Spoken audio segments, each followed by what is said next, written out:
Hey friends, who's hungry?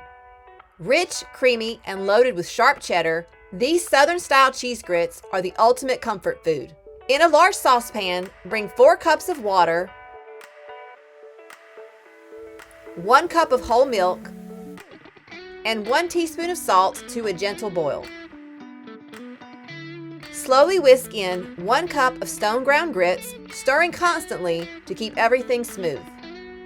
Reduce the heat to low and let the grits simmer for about 20 to 25 minutes, stirring occasionally until they're thick, creamy, and tender. Once the grits are cooked, stir in 2 tablespoons of butter, 1/4 teaspoon of ground black pepper, and a pinch of cayenne pepper if you like a little heat. Stir until the butter is completely melted. Remove the pan from the heat, then add 1½ to 2 cups of freshly shredded sharp cheddar cheese, stirring until the grits are smooth and the cheese is fully melted. Spoon the grits into a bowl, serve warm, and enjoy.